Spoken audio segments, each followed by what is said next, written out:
জনগণ সচেতন না হলে কোনোভাবেই আপনি এই শহরকে জনগণের জন্য যেভাবে রাখা দরকার সেই নাগরিক সুযোগ সুবিধা কোনোভাবেই দেওয়া সম্ভব হবে না।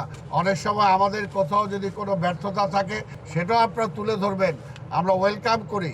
আমরা পরিবহন ব্যবস্থাতেও একটা ইনশাল্লাহ একটা সিস্টেমের মধ্যে আমরা নিয়ে আসতে পারবো বিশ্বাস করি। আপনারা যারা আমাদের সাথে কাজ করেন, আপনারা খবরগুলো তুলে ধরার চেষ্টা করেন জাতির সামনে, আমাদের সামনেও তুলে ধরেন। অনেক সময় আমাদের কোথাও যদি কোনো ব্যর্থতা থাকে সেটাও আপনারা তুলে ধরবেন, আমরা ওয়েলকাম করি। তবে সেটা আমাদেরকে রিকভারি করার সময় দিবেন।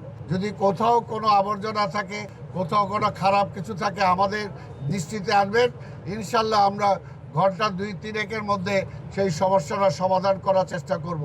আপনারা ইতিমধ্যে বিভিন্ন খালগুলোর ছবি অনেক সময় ছাপিয়েছেন, আপনারা দেখেছেন। ছাপানোর পরে ওই পরের দিনই কিন্তু আমরা সেটাকে পরিষ্কার করে ফেলেছি। তার মানে এই না যে আপনারা শুধু আমাদের দৃষ্টিতে আনলেই আমরা করব, তা না হলে করব না, আমরা করছি। কিন্তু আপনারা জানেন যে জনগণ আসলে সচেতন না হলে একটা খাল যখন আমরা পরিষ্কার করি সেটা 1 সপ্তাহ আমরা রাখতে পারি না। আপনারা নিজেরাই সাক্ষী এটার, কারণ আপনারা আমাদের সাথে ঘুরে বেড়ান।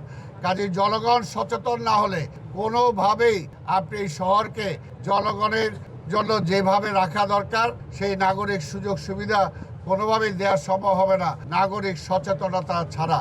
এর জন্য আমি সবসময় বলি 50-50 দায়িত্ব, জনগণের দায়িত্ব 50% এবং আমাদের সিটি কর্পোরেশনের দায়িত্ব 50%।